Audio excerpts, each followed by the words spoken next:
Bon dia, em dic Arnau Morató i aquest és el meu informe de Chloe, que veieu aquí. Bàsicament el que faré serà llegir els resultats després d'una sèrie llarga de preguntes i jo comentaré segons el que cregui si està ben adequat a la meva personalitat o no, també us ho diré. Per començar tenim un gràfic molt maco en què surten diferents perfils de professió que podria dur a terme. El perfil que més força ha tingut ha sigut artístic, jo estic d'acord, evidentment. Vaig estudiar uns 8 anys de guitarra, a part de solfeig, i diguéssim que tinc coneixements musicals, tot i que en aquell moment van ser obligatoris, i l'esperit artístic m'ha sortit més tard. D'altra banda, m'ha sortit un perfil més tirant cap a científic tecnològic. El perfil científic es caracteritza bàsicament per la gent que vol aconseguir trobar el perquè de les coses, diguéssim. Normalment es tracta de gent bastant meticulosa, bastant persistent en els seus estudis, etc.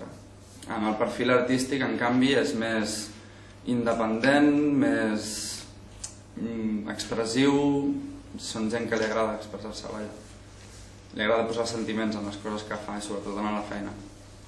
Jo em considero més amb esperit artístic, la veritat. Després hi ha una altra part en aquest informe que són aspectes destacats de la personalitat. En quant a valors professionals, que significa el que nosaltres valorem dins d'una feina, diguéssim, el que a nosaltres ens importa realment, com a prioritats m'ha posat independència, que significa el fet de poder treballar lliurement sense supervisor, sense el criteri d'algú altre que et marqui un camí per fer la teva feina. I l'altre és les relacions personals i socials, que és el fet de poder-se relacionar, el fet de poder tenir companys de feina amb els qui parlar mentre estàs fent la feina, poder distreure's una mica per dir una cosa sense deixar de fer el que has de fer per dir una cosa. Després, en quant a personalitat, m'ha sortit una sensibilitat alta, que això significa que tinc facilitat per deixar-me afectar o condicionar segons l'ambient de treball, l'ambient... Després també tinc una sociabilitat alta, que també significa el fet de m'agrada treballar amb gent, m'agrada no dinamitzar, però sí el fet de poder relacionar-me, com dèiem abans. Per últim, hi ha